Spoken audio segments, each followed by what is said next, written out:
Hey, what's up? It's your boy Bobby Sapphire. It is time once again for the KTOD radio podcast. This is episode 39, and today I will ask my friends and teammates, is Star Wars Unlimited the best game ever? So we'll talk about that a little bit later, but Justin, good morning. How's it going? Good morning. We're back in the swing, early morning. Not quite as early as usual, but we're rocking and rolling. A lot of events to talk about. Excited to jump in the mix. Nice. And Maddie in his new office at his new house. How's it feel? Feels good, man. Loving the new office. I got, all my swag, my Easter eggs in the back, and Norman Rockwell, one of Dad's favorite paintings. So feeling pretty good in the new spot. A lot of room for activities.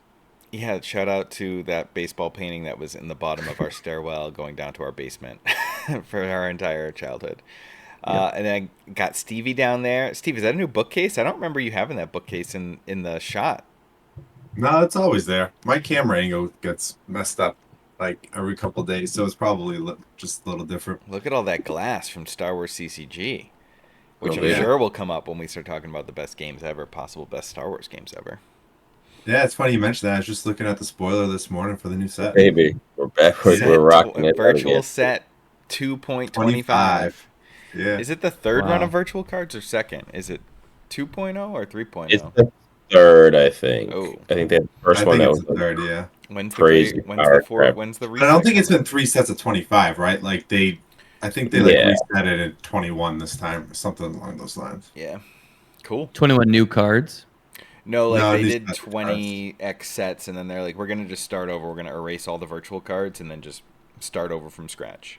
Got it. I mean, this has basically been going for 20 years, Right. run by like 20, players, which is pretty 25, impressive. 24 years.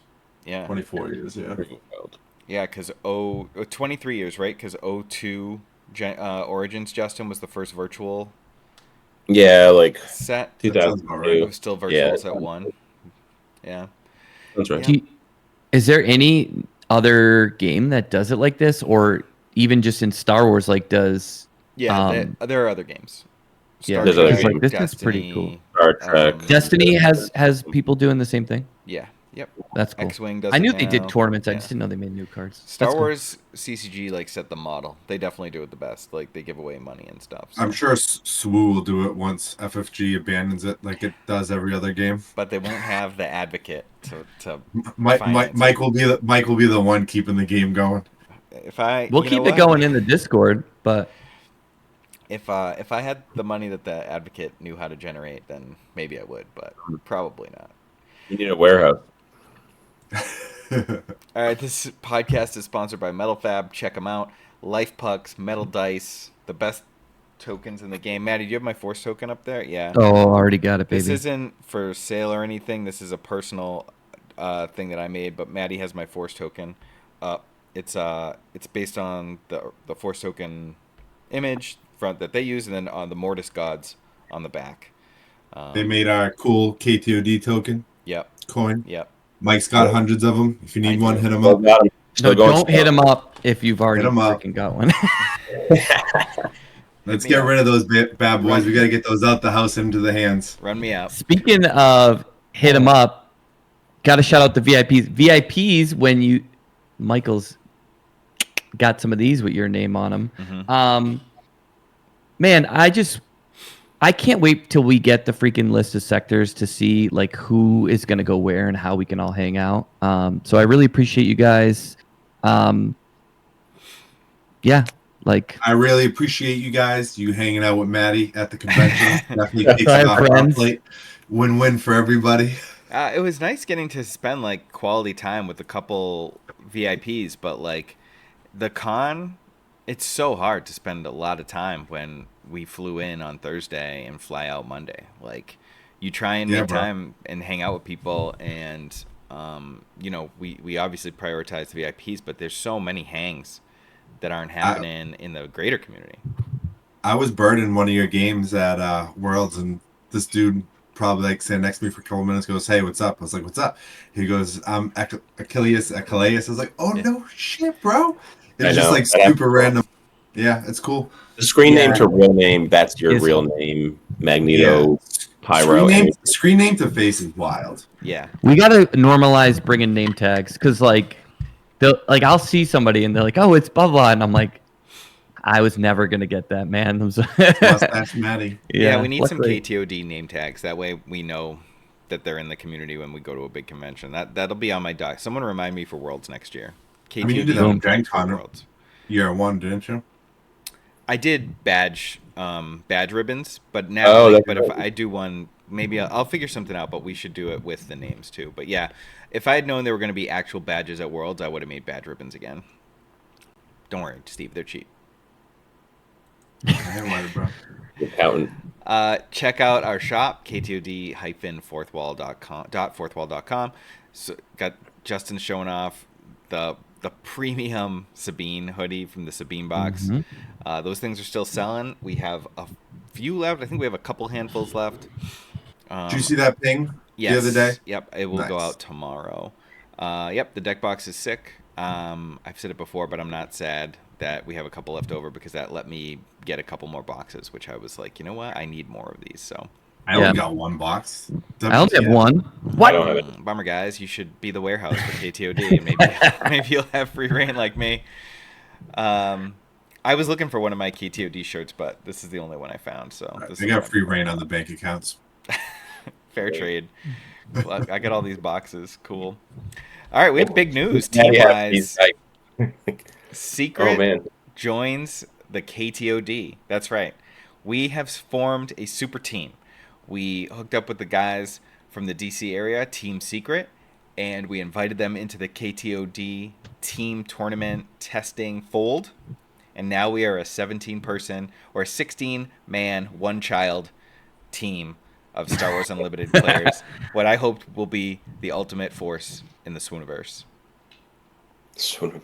Yeah, really excited to have them. They're a bunch of solid players, and the vibes have always been good at events. So it seemed, I was not part of orchestrating this at all. I had no idea really, but I like those guys, and I'm happy to have them. The vibes are always tight, so glad to work with them. If you go AFK for a day, you never know what's going to happen. Dude, we are busy. No, welcome to the new squad. I'm excited. I think it's a weird off-season type of thing where you can think about sports, when you do the signing and maybe we haven't even gotten to the point where there's press conference where you're introduced. It's just oh, this guy's on the team now, and it's the same thing. You want to make sure the vibes work with the team, and I think it will. Mike did a great job of sort of setting the stage for it, and it's a bigger team, so it'll be a little bit less sort of that sort of first year one thing, but I think it was needed. We want to continue to dominate, so I think we want to keep it going. And once FFG announces the sector stuff, I think that's what'll really kind of gravitate it. It's sort of opening day almost, where it's okay, if there's a sector in October, which I think a lot of us think there will be, that'll be the first time where you'll see the KTOD team will be at an event, right? It might not be all 17, but you'd imagine that there's double-digit KTOD teammates for the first time ever because we were a team of 8 for year one. So that'll be pretty cool. Yeah, and there were, in case people are interested in how and why we would look at something like this. For a lot of these guys on Secret, we had worked with them either previously or currently. Alex working with Sunny on Han a lot. Wu working with the Conros on Quinlan. Just talking to these guys, being on their podcast. They had me on a couple weeks ago. I worked with Duncan for X-Wing for one World Championship. So it's just and they're all local to each other. So they're all around for the most part. They're all local to each other, and they're pretty local to Tada, which was a big one for me. It's just having guys that we knew. They weren't just going to be random names on the internet, right? These are guys that we interact with. They rolled up in Minnesota to our KTOD hangout. They all came. They all rocked the jackets. They all got out of. They all got in the same car, a bus, the clown car, and it was just these are the close knit vibes that we're looking for. So, I'm looking forward to having a little more manpower behind, some of these larger events. Andrew also worked with Wu on Kira. Was still rocking Kira ECL at Minnesota, I think it was. So Yeah, he beat me round 1 in Minnesota.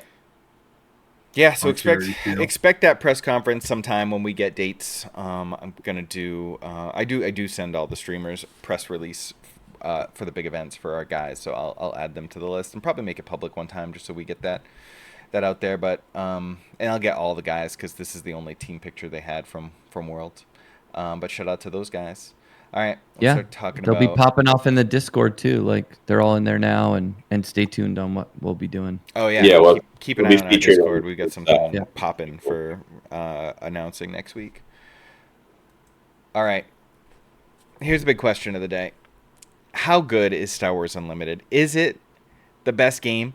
I want to preface this question to you guys with a couple things. One, it like boomed off the shelves with Set 1. It's Star Wars. It's the best IP in the world. It Even though people hate it, they decry the meta, they complain about things, set after set, other than the Boba and Jango things, which they banned quickly, like the meta has proven to be wide open set after set. The only thing that they're doing wrong, in my opinion, is communication, which has nothing to do with the game. So putting all of those things in the pot and mixing it up, how good is Star Wars Unlimited compared to some of the greats of all time? Obviously, Magic has lasted 30 years. Pokemon has lasted 25 years. Does it hold a candle to those? I don't know. We'll go down the line. Justin, what's up? I give it a 4. Out of how many? Right out of the gate. I mean, I think it's a good game. Out of 5? Out of 10? Out of 10. Out of 6? It's a D6? A 4 out of 6. Okay. It's a little higher, but like I don't think it's as good a game as Magic. And I also think that it's built like most games is built as a riff on Magic. Like, lands essentially are the thing, and now they've done the whole thing that a lot of games have done, which is like anything can be a land. We saw that in Versus, we've seen that in some other things. I think I don't think you can really give it credit for like the IP, if that makes sense, because it's like you could have a bad game with Star Wars, and then like, do you get credit? Are you not the worst game? Because you're like, could you be the worst game ever in your Star Wars, and then all of a sudden you're not the worst game? Like, I don't know. I mean, you could say that about Destiny. Like, it probably is one. Like, people loved it and had fun, and it was Star Wars, but like, it was still a dice game. Like, people It wasn't bad. But like, think about Magic now. Now they don't even do Magic shit anymore. Now it's like, oh, it's Spider-Man Magic, it's SpongeBob Magic. Right. You know what I mean? Like, they're not even doing their own stuff anymore. They're only doing IP because IP is where it's at. Yeah, I mean, sure. I guess in terms of like the mechanics, I think the game is good. I don't know if it's as intricate. Like, I want a game that's either different or does feel like it walks a tightrope. I don't think SWU has that exactly. Like Magic, you have that tightrope. Like, you have to play so incredibly perfect to win a tournament, which I like. Or I like sort of like one of the games that I would put at the top like ever was actually the Lord of the Rings TCG, just because it was so different. Like, you had a pathway. You were actually journeying through the way that you had good guy cards and bad guy cards in your deck at the same time. Like, I actually think that deck, even though the game was flawed, was like maybe like one of the most like well designed games, like in a weird sense, right? Because like the gameplay didn't always match up, but like the concept of how the game was supposed to be played was so cool. I think the original Star Wars CCG is not my favorite game ever. I do think Magic is the best game. I know people will say like Mana Screw or what have you, but I think it just allows for such like deep analysis. So I would put Magic. I would put the original Star Wars CCG game up there. I put Lord of the Rings. I would put this game very comparable to the Versus game, which was sort of a variation on Magic, where a lot of things happened every game. Like, there are non-games in Magic, but this one you have like you get to play these big units, and they get to smash them against each other and attack. But I also like, there's no counter, there's no stack. So I think there's a lost. The passing I think is really cool, and it makes for clean games and like quick games. But like, there's not like, oh, should I counter this? Should I like do this? Should I destroy this on the stack? Like, there isn't that, which I think for me, drops it down pretty significantly. Yeah, and there's a dynamic you have to juggle between like our original game design, development of the sets as they progress. Um, how good does the game remain to be, or does it get better, etc. Maddie, what do you think? Yeah, so I kind of will take an opposite stance just off my feeling. Like I tried to go play Arena because I like missed some of the intricacies of Magic, and like I kind of couldn't do it anymore. Like I really like the shared turn. It keeps me engaged. Like I remember like jumping all over the place, but I was also playing Pokemon like between set 1 and 2 or 2 and 3, and like you could just tune out during your opponent's turn. So like for me, I like the shared turn. I do miss some of the intricacies of Magic. Like I think that SWU is being a little too safe. Like the biggest like quote unquote combo is just like flipping your leader and putting a bunch of shit on him and like using snapshot reflexes. Like I do think they're missing out there, but I think that you can leverage skill. There are really punishing mistakes in sequencing. Sometimes matchup does rue the day a little bit, but I think that's any game. So I'm actually really high on SWU. Other than like later deploy leaders can have a little bit of trouble. Like there's a bunch of non-leaders, which is better now because they're gonna have limited.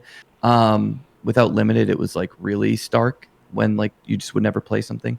But yeah, I would say like in the next like so many sets, I want to see them go for a little bit. Like they are listening to the community about bans, so like I'm okay if like something gets like if Skull Clamp gets banned right out, right during pre-release season. Like I'm okay with that. I just want like I see all these cards. I'm like, man, if they just like changed one little thing, it would be really interesting and would make this archetype like freaking like Shock T. Like why doesn't that say on play plus attack? Like then she could do something really cool if you gave her ambush or whatever. Like there's just so many instances of that. Or like yeah. So I love SWU. I like we talk about like who's gonna be playing this when the game's dead. Like I probably will be, and like I will be chatting it up with people because I think the game's sick. I just want to see a little more risk and intricacy, but like there's still the punish. There's still I like your point about the leader. Like I do think in a lot of ways that SWU is partially solved, which is probably the biggest knock against it. And I also that's one of my strongest feelings, that to echo that you said like the cards aren't strong enough, but it is like get a fast leader flip, ideally turn 4 or 5, suit it up. But before that, you just need to like take control of the board. Like ping Tarkentown remains busted because it lets you get up on a unit, it lets you get up on a card, and then the opponent just can never catch up, and you win by sheer just like going face and ignoring everything else, or taking free kills when you have them. And the only way to like really beat that is by just playing a deck that doesn't care about units, but then you have to like somehow stabilize before you die, which is easier said than done. So like it feels like almost every game is a variation on that. Control the board early and push damage to win, or stabilize and take over with Star Destroyers. So post rotation will be very interesting because like we won't have Tarkentown and ECL, and I think they figured out some of the issues. Yeah, maybe. I mean, they don't have the thing at the bottom, so. But like, it sounds like they're starting to figure out some stuff. They seem to be testing post rotation quite a bit, and the inklings I've heard is like that's like set whatever 6, 8, whatever it is, which is kind of an excuse, but like is kind of where they see the game being, because there's a million sets like already kind of queued up. So that's like the flag I'm holding until it's like I like the game. I wish it has more, but if post rotation, like it could sing post rotation. I just don't know if it has enough time. Like if people aren't happy with it. Well, to go off one of the last things Maddie said earlier, which is he's going to keep playing it after the game dies. I know that like if this game ever dies, I'm going to go back to duos TFT with my boy Steve. So, Steve, is TFT the greatest card game ever? And where does SWU rank in terms of the TFT throne? I mean, TFT is not really a card game. But it totally is a card game. Absolutely. No way. You're ripping packs. Actually have to interact with the anybody deck building else. game, yeah. I would say SWU is the second worst game I've ever played.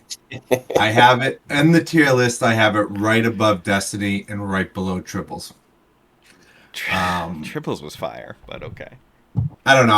I can't really get. I mean, I know replay this and what this has turned into, and that's pretty much the only reason why I'm still here. But like, I just can't get behind a game with tokens and dice and this and that. Like, it doesn't do it for me. I mean, I will say I was very skeptical of that going in because I'd never played a game really with it. Lord of the Rings had the pool, but other than that, there weren't. Well, I guess Lord of the Rings had wounds too, but I was skeptical. I was like, "Am I gonna?" I saw Mike's bait and tackle box, and I was like, "This is going to be a yeah, lot." But that actually has been way less of a barrier for me. It doesn't feel that different to me. I still use a life paddle. I actually stopped using it the last event, and I just did base damage. But you always have to do base damage. But I just did it last time. But that's been less of an issue, which I think is good. So I think circling back, like Steve and I are saying it's not like necessarily the best game, but I do think there are a lot of features that do make it really good. Like the sort of like the visuals of it, like the showcases are cool. I think that's a really nice set of like how you can start like yeah. your Showcases are great. Carbonite's and great. hyperspace is cool. Um, Another thing, oh yeah, those are cool. These Um, 3 falcons that I have right here are cool. yeah, and I think like what's another it right now, a big thing that does magnify it for me is that the momentum that the game has just in terms of people playing it. So like a There's no game can be really momentum right good, now. There's like but like nothing going on. well there's infinite peak Thing views is, and people are I'll waiting They just for it. they don't announce anything. There's I'll say no. this till the They cows lost all come the home. momentum from Worlds. The cows aren't home yet, but we are in this every second of every day. Like a day of SWU for us is like it's so much SWU, and for them, like it's Sunday. They're not thinking about this game on Sunday, but we're in it 24 hours on Sunday. So it's like Interstellar. We're on the water planet. It's Mhm. it's a It's turn been like you know what? Oh, wait, no, we're up in the thing. We're like living all these years, but for them, they're on the water planet. It's just like, oh yeah, we like that was a second for us. Like to them, worlds just happened. They went to Gen Con right after, and then took a week off. Yeah, they You haven't know what been I mean? They thinking haven't about even it. gone back to work yet after SWU. So like, I mean, after That's the Worlds, problem with today's generation. There's no work no ethic. one wants to work. But my point is just like we're in it so deep that we think about this all the time, and to them, they're like, oh yeah, Worlds was 2 weeks ago. We'll just announce peak. We'll just announce sectors now. They're gonna announce it this week. Like they're just Yeah, there's not. going to be one next weekend, and there's going to be like 150 people that show up. We'll see. I mean, there were tons of people at Worlds. Like the line was longer than the Worlds Backstreet was, Boys line. yeah, I will that's say where I was I getting felt at. very small at Worlds, and I did not Yeah, have you got that to get feeling back up in the until gym. Worlds. Yeah, you're looking small. Yeah. Um, I think like the grandiose nature of the game, like the X-wing, the TIE fighter, the venue, the stage, that is that's what makes me want to play the game. Like for me, I'm someone. I think all four of us have played all types of games. But like I've played Pro Tours, I've played World Championships, other games. We played the Versus Pro Tour. We've played. We went up. Mike, me, you, and Steve went up and played a team event for Lord of the Rings Yeah, in I went to that Montreal in one. minus 40 degrees weather. Like we've experienced so much of OP and like games and what it looks like when it's done really well, what it looks like at the highest stage for some. We have. I guess the one game we haven't played is Flesh and Blood. Um, but like seeing Magic in like the at a venue where they're really like rolling out the red carpet and it's just this awesome thing. Like seeing that SWU is tapping into that um, makes me want to play the game. And the game is no matter what, like the game is good enough to support that. It's not a bad enough game. Even if you're not as high about on the game, it's not a game where you're like that can't be the game that supports an OP structure. Right? Like there are mechanics that like make the good players good, and which is all that you can really ask for. Yeah, but in a lot of ways, these games, even Magic, does not and probably should not care about OP. It's not like thousands of people were going to the sectors or regionals, but thousands of people went to Worlds because that was the culmination of all these people playing, and it was for casual people as much as competitive people. So like it's whatever's selling those boxes to the casual people. The woman who is standing next to me while I'm going through binders and saying like, "Oh, how much is a carbonite pack? Can I buy 5 carbonite packs?" Like, this is just a middle-aged woman. I don't know if she's buying them for her husband, her son, maybe she plays. I have no idea. But like, that's not someone who I expect to like go in there and just like grab a couple packs and walk out. Like, her transaction lasted 30 seconds. That's what sells games, and they're like, I don't think they care about the OP, just like Magic didn't. Like, eventually Magic wisened up and got rid of Grand Prix and like basically gutted the Pro Tour because they just realized that it's not what paid their bills. So there's very few of us who are like trying to make it like a pro game. It's very few. Right. It's it's less than, it's probably 1,000 worldwide, maybe like 1,500 worldwide who like really care about it that way. Let's start playing Twin Suns. Is Twin Suns popular? Like, I don't know. Like, I have no idea, and I don't know how. I didn't pay attention to the side events. Yeah, I should, like, if we weren't playing the so casual much, environment for this is not popular, and I can tell you why. Because foils have no value. Yeah, fair enough. If there was a casual scene like Commander and Magic or anything along those lines, like, the cards would be the alternate image, like foils. Even like some of the stuff from Worlds has been hard to sell. Like, there's just no value to the actual cards. That's like those are the things that like casual people love. Like, you remember when I had try to do an all foil cube, like things along those lines. Like, that's the stuff that really, at least in my mind, a healthy casual. If there's a healthy casual base, then that's what's going on. Yeah, like F&M for the. It'd be cool. Yeah, exactly. Like playing to get the F&M promos because you want a deck full of promos, or like people used to go crazy for foils. Like, I mean, foils and hypers and hyper foils, they're all worth less than the regular card. It just seems odd. Yeah, I mean, the foils, I think, just because they bend so bad, but like if the hypers are not, but all games foils bend, and I think this is the first game I've ever played where the foils are worth less than the regular cards. Like, that's never happened before, at least in anything I played. I'd love to know, like, if they released like how many fucking like Twin Sun side events they did, and how many, like, I know some of it will be people just farming tickets, but like I am curious. Yeah, I'm sure if you asked in the Discord, you'd get some people who were like in it and willing to share. Yeah, I'll peruse because I am curious about this. Because like if we want this game to stick around, like casual, it needs to be a thing. I don't know. We'll see. All right, good chat. I think it's the best game ever. All right, I love it. Where are the dates? When and where will regionals be? We've like touched on this. Supposedly, the regional and sector championship. These are no longer qualifiers. These are sector championships and regional championships. I like the rebrand. The dates and locations should come on Wednesday of this week, so it's 48 hours from when this podcast drops. Presumably, it's 2 p.m. Eastern. That's assuming nobody takes a sick day or something. Yeah, and it could be delayed because Minnesota has the mandatory tornado drill every Wednesday, so like it could end up being like 2:30 Eastern. Wow, is that really a thing? Yes. Tornado. No, it happens every time. It's wild. It's like the first Wednesday of the month or something. Maybe it's the third Wednesday. I'm not sure. Hey, I'm glad they do that. That keep everyone safe. Maybe drop it before that though. Drop it before the drill. Yeah, usually they get leaked because they can't coordinate the stream with the website update. Oh right, yeah. Which I think is actually like what's holding up the dates is that they don't have like the registrations built or anything yet. So we shall see. I hope we get them, and I hope they're not on Steve's wedding day. That's the only thing I care about. True. Yeah, all right. Let's talk about PQs. See who my friends really are. Yeah, especially since I'm doing the ceremony. All of a sudden, it'll be like that episode of Friends when they get the Greek Orthodox priests to do it. Wow, crickets! No Friends fans in here. No. I hate tough crowd. I'm trying to watch I'm trying to like read the slide. All right, so we've got week 3 of PQs. I don't know. I don't know if they're all here. I think they might be. I was kind of scrambling because we record so early in the morning. I know there's still some Sunday PQs that haven't happened yet at the time of this recording.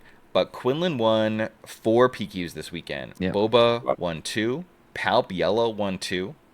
And That's then the rest are just one-ofs. But Kira hits the board. Talzin finally hits the board. Luke pilot Luke hits the board. It was a big week for pilots, and Anakin hits the board. Justin, you played Quinlan at your last PQ. I would have also been playing Quinlan, I think, if I had been able to go. We're all really high on Quinlan following Wu's. Yeah, it's just really Top 4 worlds. stable. It gets to play the good cards.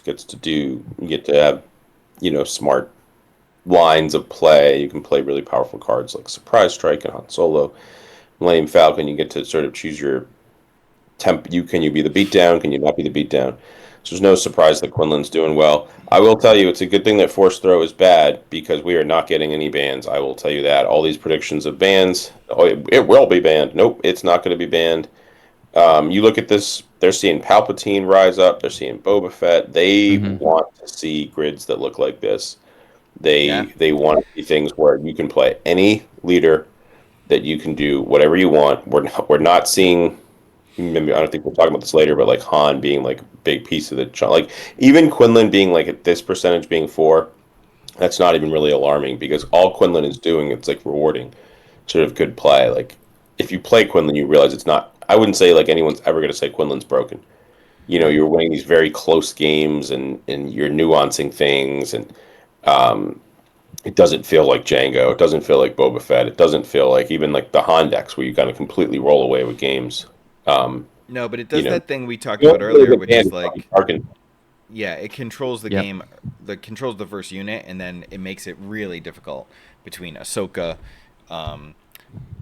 force throwing people, blastering people, Kiraing people. It makes it really hard to catch up because it takes control of the board and then it really constricts your hand.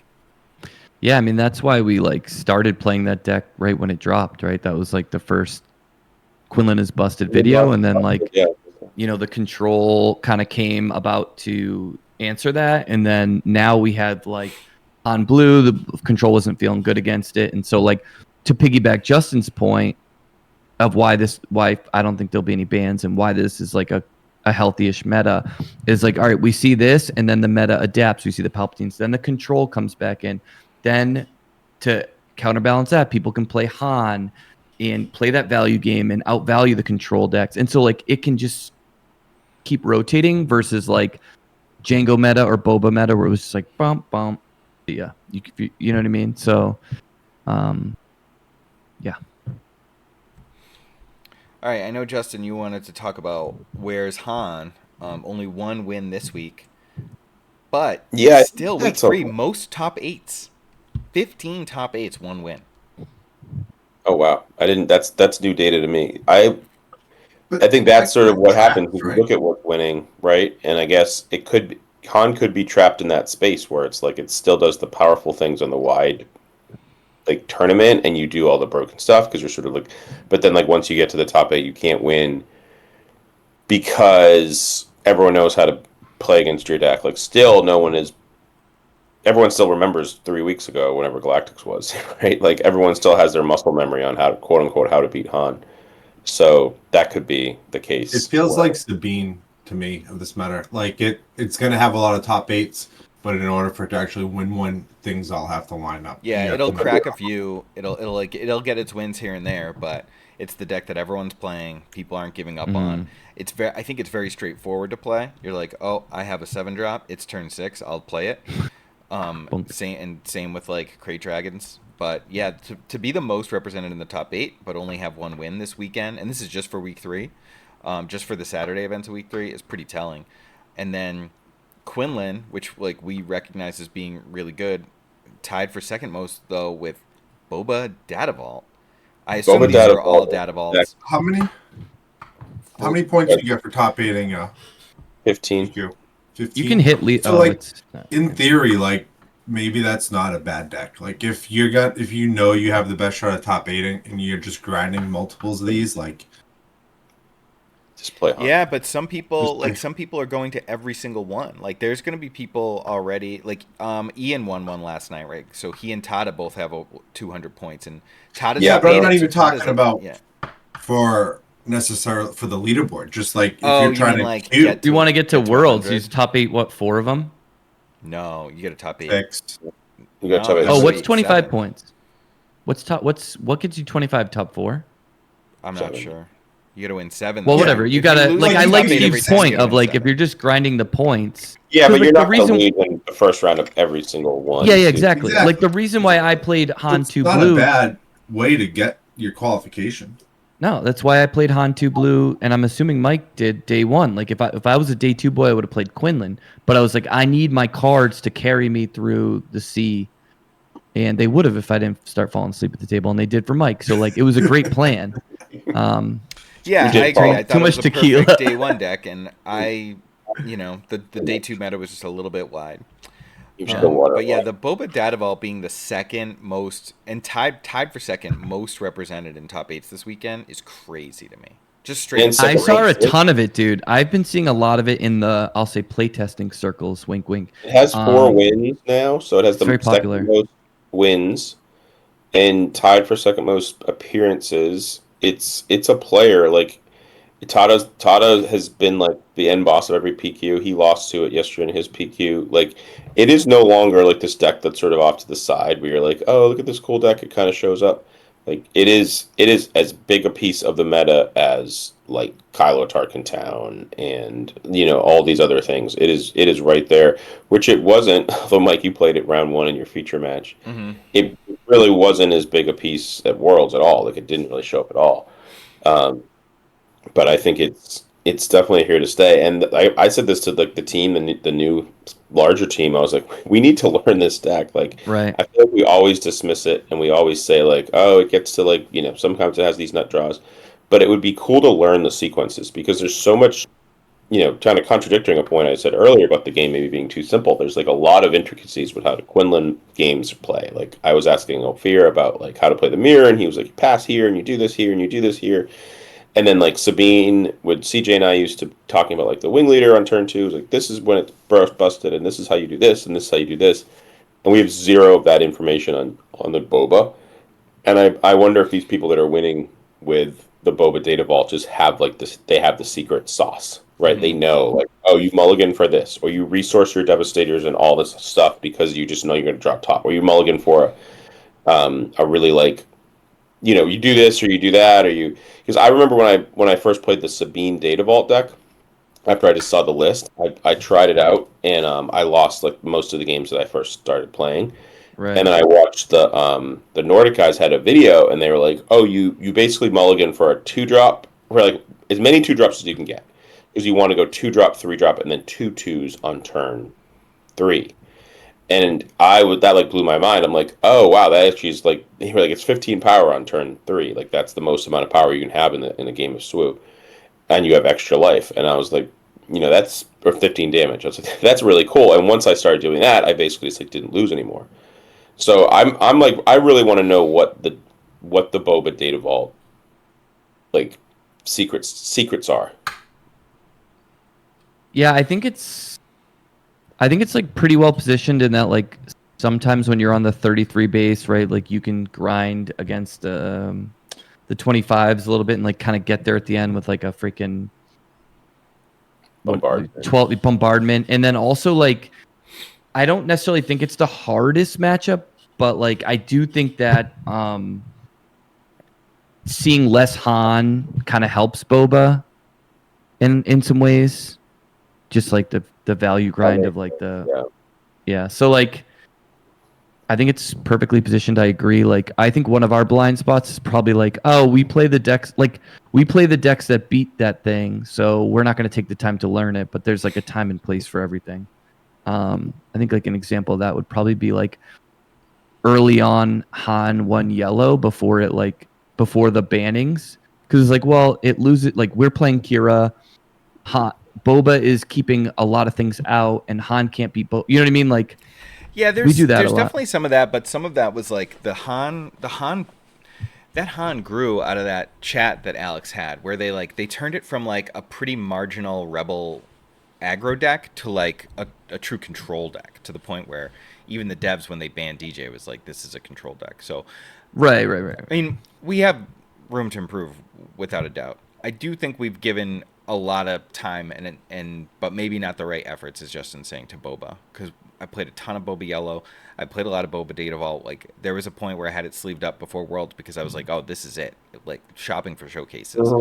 Um, does it beat Vader? I forget. Like, where is it at with the Vader match? I think Let's it's see. similar to like Quinlan, like if you can get your ships out. But you do have like you've opened fires and you have a lot of weight. You have barrage. Yeah. General, yeah, Like, generally favored. Sorry, I cut you off. no, I'm just gonna say I'd imagine it's pretty reasonable because you just have so much like in the Yeah. skies. I don't know if you guys Just have looking that at SWU base, up. I have Yeah. SWU base up. Just looking at like no min round, no min points, pretty favored. But like, I would always, when you use this, like, shout out to SWU base when you use it though, and definitely use some of the min round, mid point stuff to kind of get a sense of where it lies in the later end of the tournament. But the general stuff is good just to see like how it's stacking up in terms of average play. So like, that's how I use it. But SWU base is goated. All right, I want to take a look at all PQ winners now. This is not just this weekend. But Quinlan now in the lead with 6. That Boba Fett that we've been talking about, second most. Palp has 3. Kylo Tarkentown has 3. Or Kylo Legends of the Force has 3 because he has 2 Tarkentowns. Is there a Data Vault win? Yeah, because Tada won with Data Vault. Oh, right, yep. And then Han, I'm going to go forward a second because Han only has 2 wins despite 28 total top 8s. That's which is crazy. wild because that means it went. Sorry, I'm just gonna jump around. There were 15 this week, and it won 1. So there were 13 in the previous 2 weeks, and it won 1. Talzin finally wins 1. Yoda, there were 3 Yodas in the top 8 of New York, which is kind of wild. Yeah, Yoda's a weird one right now. People like it. I mean, I think it's okay. I think it's okay, but I'm just kind of like shocked that there were 3. It was a very control heavy meta there. Yeah, I mean, like, you know, I did my 2 Patreon exclusives. One was what I'm testing post Worlds, and it was Yoda. It's like trying to be the better blue-red deck in the mirror. Although, you know, like, I think you can play the same blue-red cards and be have a better leader, and then like you can use your "You're My Only Hope" to kind of actually skip a turn ahead of Han. Like say you can get your crate down faster or your Luke or something. So I think there are some angles there. And then like if you high roll with the Ray stuff, if you're not like spinning your wheels trying to do it too much, you can get some really good advantage there. Although I agree, I think it's punching a little bit above its weight because I played a lot of it and I think it has some significant flaws. But I think the way that the deck adapted, taking the consolation prize of, or not consolation prize, but like eating its veggies a little bit and like putting in freaking space sentinels and stuff like that, I think was a smart way to not like hemorrhage life total points and actually be a little bit more of a wall off deck. So yeah, that's my thoughts on that. Steve, you get any thoughts on any of these? You know, I think it's kind of just as much as people think much as we think people are always playing what they think is the best deck to try to win. I think more often than not, people are just playing the decks that they like. Like that's part of like the whole Star Wars universe, right? People gravitate towards a character, and because things are just as wide open as they are, you have that ability to be competitive. And again, like anything, to win one of these, you got to play well, and you got to have your matchups line up, and you got to get a little lucky. Yeah, right. I agree. I mean, we're going to continue to see the spread pretty big. Yeah, I think whatever's going to give you the best odds to win a PQ is the deck that you know the best. Yes, agreed. And then we could take a look at the top 8. It's kind of just more of the same, but Quinlan is the second most represented in top 8s, followed by Boba, Kylo, and then Sabine. And Sabine's conversion rate is also pretty rough. 15 appearances, only 1 win. So the conversion on these is tough. Yeah, it's It's so interesting because like last season it would have been like don't play a deck, like you'd rather flame out than like come in fourth, but now it's like nah, man, Right. it's just Yeah, I different. like that they're like it's good. The system is good. I love it. The system's good. I love the points because I hate events where you have to win or you feel like shit. Right. All right, I've got a couple decks for us to take a look at. One being this Palp yellow deck that won New York yesterday. That's an exciting one.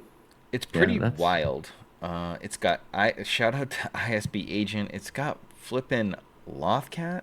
mm, It's just a 2 mana exhaust that's also a body. So like instead of playing No Good to Me Dead, and it gives you it's also when you sack, so it like turns Palp into like a little Django, where you ping one thing but you tap another. Yeah, Contracted that part. Hunter is a really interesting innovation. I've been like trying to think of ways to apply that guy, but um, he for 3 he's a 4/4 ambush, and then he survives against 3/5s, and then you can sack it to ping the 5th and draw a card. So like there's a lot of value there if you can wait till you get to 4 resources to play him. It looks cool. Legacy Run. I mean, Legacy Run Palp is nasty. Yeah, and 2 sneak attack too. So you've got sneak, you've got legacy run, mm-hmm. and like the thing that Palp Yellow does best, which is like steal your girl and then kill it. It's just got 3 Yep. change of hearts. Like I did a whenever lot you- of that like whenever last you meta. get It into was the fun. late game, you're just like, oh yeah, I'll take this, I'll throw this. Like play whatever you want, but it's dead.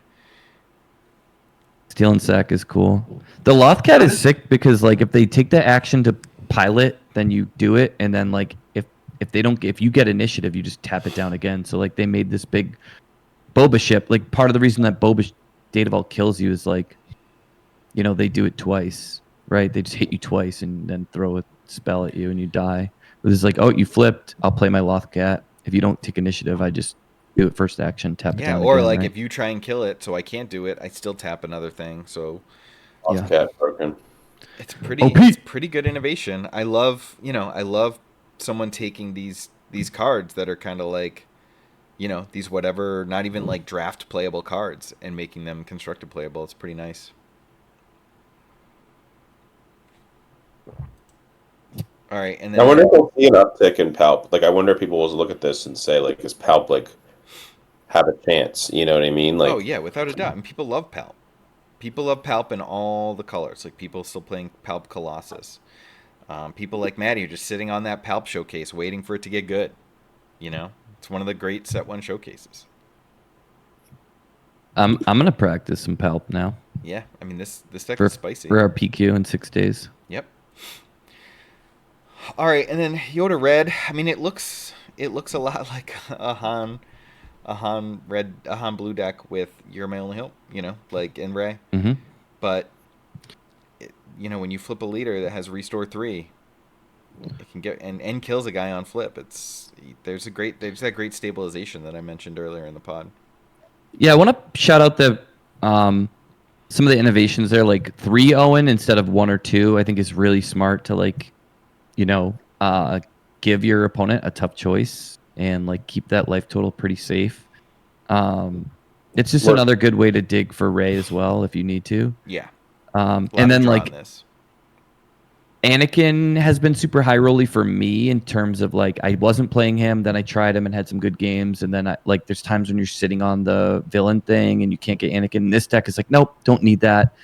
Just gonna play, another, like I'm just gonna play 2 mace. I'll get the force and eating its vegetables with the interceptor I shout outed before. I really like Pasquale's take on this. it looks cool too. Like, it's sort of underdrops, it feels like. So you can, like, you kind of doing what Han's able to do, and you're still doing, like, okay, you can play a Yoda, you're going to draw a card with that, and then you can force throw, and then you've still got similar energy at the top. But Yeah, everything draws too. You got Yoda, you got Owen, you got Night Sister Warrior, you got Kiadi. the X-Wing. I love that The it X-Wing. it plays the Conquered Dawn. So sick of that freaking Vader deck. Yeah. Everything I play Yeah. leads And the to that. Fang, the main deck Fang, like sometimes it has trouble into the pilots. It's like, nope, I I'm good. Yep, you're just gonna get to that point. Like it just gets you to that late game part. The smoke and cinders in the sideboard is truly wild. Yeah, I gotta think more on that. Really good removal with like the open fires too. Like if you're trying to get to the later game because you know the later game favors you, and you're playing against like a Han deck, you have the ability to like just kill a Grogu. You know, like claim on turn one, kill a Grogu. Yep. And then like if you get to that later game and no one is pulled ahead, like you're gonna pull ahead because you've got Yoda. Mm-hmm. And no Falcon kills Victor Leader, kills a lot of good stuff. There's a lot of things, right? Yeah, open fire is really good. And no C3PO, like it's another one where like spinning your wheels, like you'll have the C3PO out, but you don't have Tarkin Town or anything, so like it's not really that good on board. It's something you kind of play later in multi-action, and so like this deck again is like, I'll just play all the guaranteed draw. I'm good on the 1/4. Yeah, the Night Sister Warrior there is very telling, and it's force, so like that's important. This is a force version, and 3PO kind of takes you off that plan. So Night Sister Warrior still getting you the card even when. That your hand is going to be so massive in this game, in this deck. Like between Yoda and Night Sister Warrior, like you're just going to have a giant hand. Yeah, I like this because I get to see all the alternate art. Yeah, the melee visual view is cool. I've been using it a lot. Yeah, shout out, good job, Pasquale. He's become a PQ end boss in the Northeast. Yep. Love it. And then did want to put one of these Quinlans on here. I think this is just Wu's most updated list. I'm not 100% sure because this is very different. Deck. It says Fangs and X-Wings main. Yeah, Fang, Big Falcon. Yeah, it does have the Big Falcon. Yeah, I guess it's not. It just has some of the innovations that I guess we've talked about as a team and other people are on too. But X-34 coming back in, Daring Raids coming in. This guy's got a lot of 2-ofs. Yeah, he got some cards in. He got the X-Wings, or not the X-Wings, the X-34s in by virtue of slimming some stuff. He has a Falcon, a Big Falcon. I think that's kind of interesting. I like the Big Falcon one-off. It kind of gets eaten by everything in space right now, is my only issue with it. Well, the thing with that, and this came up with PQ that I played, is that a lot of times you actually are up in the game. There's some games where you're just like totally up. And Cassian, they actually can answer Cassian, but like you're up on like damage, but like they've taken the board over. Yeah, the ground. So yeah, they've taken the ground over. Like their smaller ships are good, but like they might have answers to those, or just sort of more like cleaner removal. So like if you animate your Cassian, he dies to something that has 5 attack on their board, and they can kind of like attack with their small stuff, and like pass. Mm-hmm. And then if you pass, they can just claim.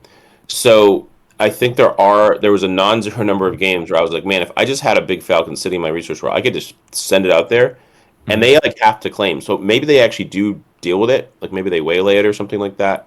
But actually, waylay is a different story. But like maybe they just have to claim and like hope to hit a force throw, and then leave a bunch of damage on the board. So like I kind of see how that could be good. Because you can untap and kill them, untap and surprise strike with it. Right, like I actually really like the one. It's just hard to find slots. Because like sometimes you need to, like I used to play like tech, but that doesn't solve the like they took the ground issue. Yeah. Where in Falcon is just because you're gonna run into situations where your hands are low. You need to get that extra damage. Where's your reach? You're not playing like for a cause, right? So like. You need something. Yeah. You need something. You have like your smuggle, but sometimes those things don't actually get you there. Yep. I like it. The only thing I really like about the deck is the 2 Kiras. That card was so good for me. Yeah. I'd rather play. Do you know what the 3 stars are on like Force Throw, Spark, and Surprise Strike? Yeah, those are just foil versions. I don't know if it's like exactly how. I don't know if like this represents what people played, like if they played only those foils, but that is what that means on the main website. That's how they denote foil. That makes sense. But I would say like if your only foils are Force Throw, Spark, Surprise Strike, and Disabling Fang, that would be a little trouble. A little suspect. All right, and this is yeah, I talked about this in my Monday video. We're already close to an hour, so we don't have to talk about all these lists. Good job, Yakko. Shout out Yakko for still That's rocking all I got about that. No overwhelming barrage in his Vader list, and he did Droid Starfighter and Soulless one, which is pretty spicy. This is the one that Yeah, Justin was at. Justin top aided. I lost this, so knock me out. True. Yeah, I love the scimitar sideboard tech for the anti-planetary bombardment. Yeah, we had a really good match. The card that got me the most, like his MVP in our match in Game 3, was definitely the P38 because I was going with like Falcons and Red Fives, and he was able just to like kill my stuff. Like I had stuff that had some damage left over because like a Falcon would kill something on the ground or whatever, and then he would P38 it or P38 it a other thing, and that was like the biggest thing for me. And then like he ended up winning the game with a ground Vader, which was something, which makes sense because like post board bamboozle stuff that Yep. I would have access to. And then he had like ground Vader, and he just like played some ships that were like he played that shuttle, and he was up on damage. So that shuttle kind of ended me towards the end. The shuttle and also the 3/3 that became like a 4/4. Like I was able to kill all his early ships, but then he did a really good job of like Seven Fleet Defender, P38, like some of the cards that were harder to kill. Yeah, I really like a lot of this list. You mentioned the P38 being really good. I want to try that in Boba Fett as well, because it seems like Mhm. really, it just seemed like to do exactly what you need it to do. So great card, great run. And then I don't know, like there's some other cool ones. There's this one drop CAD that's pretty cool. It plays freaking Darth Maul's lightsaber. It just has Whoa. no late game. It has no big CADs. Uh, Side yeah, it has one in the sideboard, but like that's the one. this is just all. It's very similar. Like the early game, just taking What out do you all mean the it has Vendros. no? What do you mean it has no end game? It has criminal muscle. It has That guy is down towards I'll the end. say, a great answer to the Kylo Tarkatown deck has been like leading Secretive Sage, and Criminal Muscle just Mhm. embarrasses the shield guys with bouncing the shield and getting the ping all in one action for one resource. Well, Yeah, it's yeah, pretty hot. another card that's good. No, it doesn't get the ping, but we've seen in the Boba decks is the that droid, probe droid that Yeah, kills it I've up. seen the Probe Droid a lot. Yeah. Probe droid just like kills something. Then you have a 2/3 and they have a 2/2, so it occupies similar energy of like land speeder, criminal muscle, like these things that are good against the crafty smuggler wannabes. Yeah, Guavian Enforcer, Mhm. Antagonizer also is really good there. So this is six Mm. one drops that like kind of dominate a shielded unit, which is cool. That Right. one won in Spain, and then I did want to. We've been talking a lot about Boba Data Vault, so this one won the largest PQ to date in Portland. Um, I like this build. It's got 3 planetary bombardment, 3 Dornian gunship. It's basically like all I want in my deck. I guess 3 Yeah. Ruthless Raider, 3 Devastator, but yeah, this deck is good. And Darth Vader Pilot, which is one of your favorites, Justin. Yeah, the Darth Vader pilot's cool. The one of Stormtrooper. Is that three or one of? Three. This is a 3. Great. There was one list that had one, which I thought was funny. Hmm. But yeah, no, this deck's sweet. This deck's great. It's something that I consider. I think like I'm on a Quinlan. I'm a Quinlan guy, but this Boba deck is something that I'm starting to really pay attention to. Yeah, like the default for me this weekend and for us the meta is probably Quinlan, but I'm like actively looking for something else to get an edge, and this is right up there. Yeah, Your PQs this weekend, guys? Yeah, Yeah. Saturday in Maine. we're gonna road trip, Yep. brother style. Yep. And then finally, Sabine Red won an 88 person in Wisconsin. And this list is pretty spicy. A lot of one-ofs.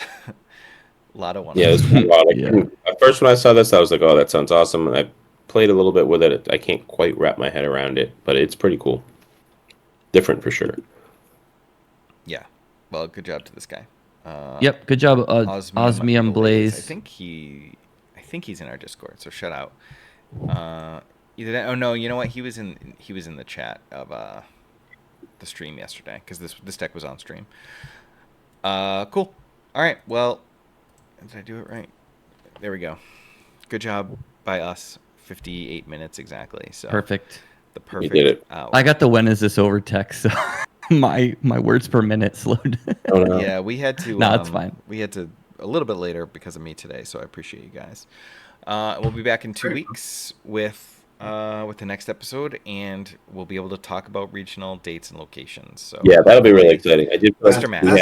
That's what We might even want to do an emergency video. There's gonna be a delay this week. I know it. There's always a delay. Well, we have 2 weeks till we have to talk about it, so we're good. Boom. Fair enough. Long delay. Peace. Later. Later.